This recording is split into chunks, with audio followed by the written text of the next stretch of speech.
Hello there, this is Darth Rabbit07 coming to you today with another new arrival. Now we're second day in 2026. Fresh in from Toy Dojo, I got in Uncle Barry from the last night, and my next review on the turntable is none other than 86 movie Windcharger. And that's kind of funny because the guy didn't say much. Make sure to like, share, subscribe, all the stuff down below. Thanks again for watching. Let's turn this guy around and take a look at Windcharger. And here's Windcharger in his box, looking pretty outstanding. There's some art there on the side. There's his back of the box with his little 1 cent. Windcharger uses magnetic powers to fight the Decepticons. And the thing is, we just found him laying there all busted up. His Autobot CV looks busted up there. Let's crack that box open and pause and scan right there to help all you guys look in stores. I hope this helps you score your Windcharger and your barricade from the last night. And here's Windcharger out of the box and on the turntable, and he's striking a really awesome looking running pose here. His rider jumps up on the Papazon chair there next to the fireplace over here, and we are doing this from the little table that my wife's grandfather made for the kids so that they could work their Play-Doh and whatnot, and now I'm using it for doing Transformer reviews here in the year 2025. You can see there's some hollowness there in his legs due to the transformation. It's a lot of kibble on there. Kind of does the V kind of thing there. He's got a mushroom peg there tying his upper half and lower half together. There's the magnetic thing I don't really care for on his back. Kind of makes it look like he got blasted as he's running, and he just keeps going. And he has some really nice colors on him. At this distance, it's like a red, a darker gray or black even window, the bluish gray, the red. There's a lot of red there. And he kind of did this thing where it looks a lot like the animation. I'll try to put a pic like right here to let you see that this is just like the animation and faithful representation. These are clear plastic, or no, it's the whole thing. Nope, the whole thing is clear plastic painted with that gray. So over time that may scuff, chip, do things, crack. I thought they were getting away from the clear plastics, but I guess not. And anyway, we'll reserve judgment when we get it transformed. You got a little bit of paint there on the inside of the chest. He had a hole in his chest, but it was more like over here, like in the 86 movie, and he was laying dead, kind of like being picked up and hauled away by RC, and I just didn't recreate it too good there. But I mean, there's your, I guess, half dead, because he didn't grayscale like the other dead bots did in that movie, namely Optimus Prime. Anyway, that's how he looked. That's his action pose from the 86 movie. But with this update, this guy has a lot of articulation here, and we got it all the way around on the mushroom peg. Yeah, you can undo this back here. You can get all the way around. Just be careful with that plastic. And this is what keeps it from being able to turn his head away in the vehicle mode. So he's kind of fixed into this locked in engine block head looking down thing, and he can't even do it to the side. Either side, it just goes too much to the left and right. And the only way you get to look up is this little tab in the back. You flip it down and he looks up. So I'll demonstrate. Ooh, there's a cracking going on there. So that's not cool. And it's cracking over here.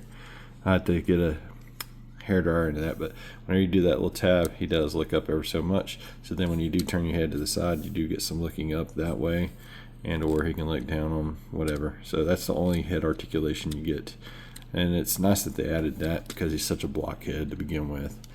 Thought they would put it on a ball, kind of like Magic Square does, instead of a damn mushroom peg like that. I can't even fix that. Been pretty good at doing that with the other ball figures that have a deep ball in there and then rounding off the edges to get them to look up. I think that's where I'm just gravitating toward, away from Hasbro and going towards the third party, thanks to my good buddy Jimmy and a lot of other YouTube influencers who saw the light before, you know, Jimmy got the light to me and that brawl figure for Magic Square. And then I love the way New Age figures can look up and give your flying. You're not even going to get a good flying pose like with this guy at all. I don't think he flew at all.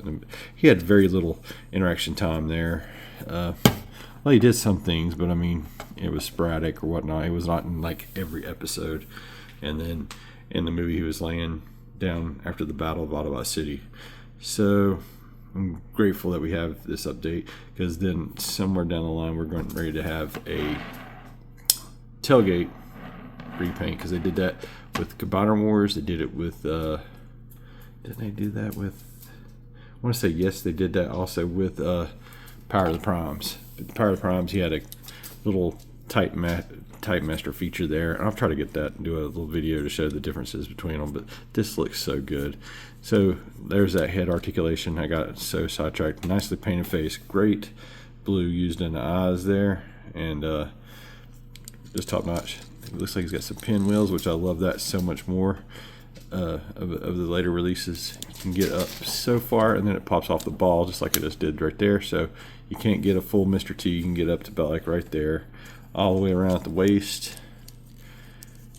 The arms they got this upper bicep thing going on. That is really, really nice. It does have a ball on there, but like you have to move it down and then turn it to get other poses, because it's really hard. I mean, you can get it to go a little bit. I guess the more you work it, the more you can do with it, but you can get some articulation there. But due to the overhang, I'm so tickled that they actually added the wrist articulation here. He's got the elbow as much as he does. Going on down through there, I've demonstrated we have the waist all the way around there, I think, and then we get to go up that high kick. I love it when they can do high kicks like that. Then you can go back this far and get it that way. His knee is really stupid tight. Like a lot of this, I mean, you actually break that a little bit, but then that's as far as you get with his knee due to the way everything's molded there. So then this ankle is a little bit weird, and you can get this back in here and tab it back in there. But then his ankle tilt is actually a below knee tilt, so it kind of eliminates any kind of cool other poses you could get. So he's kind of very G1 the rest of the way through. And there's nothing wrong with that, guys. Windcharger is Windcharger, and I'm glad we got an update of it. Let's get Windcharger over into his vehicle mode and take a closer look.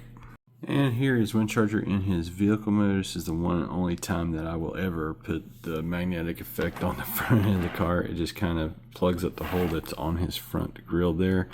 I'm hoping that we can get a little attachment to finish off the bumper look there, because other than that, it looks really nice when you don't have the hole there. See? But anyway, there's a hole there. And maybe I'm just being too overly nitpicky. I do love the tempo work there on the symbol there.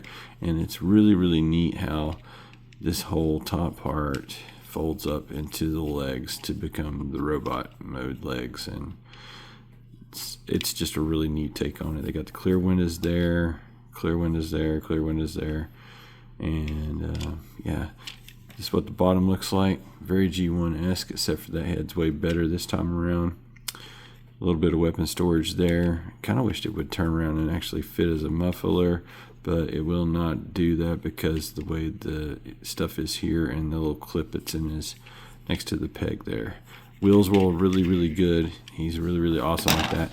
Doesn't look too much like the Pontiac Firebird, but he's supposed to be the Pontiac Firebird. And that's about going to do it for the vehicle mode. Like that top-down look. You still got the T-top there, but it's solid, and I guess we're in. And yeah, very, very, very awesome still. I can't wait to get tailgate. Getting some final thoughts. He's simple. He does what he needs to do in vehicle mode, and when you get him back over to robot mode, he stands absolutely tall as another mini-bot update to the mini-bots of the current generation of figures. And while his ankles ain't ideal, he's got all the other articulation that really does outshine a lot of the other mini-bots. And I'm pretty happy with this guy all the same, even though he's not perfect. I really do wish the head articulation had not been tied down to a mushroom peg, and that he could look up instead of having that little lever. At least they added the lever to give him the ability to look up. I just think the bots should be able to look up, especially good guy bots and ever bot. That's about going to do it for Windcharger.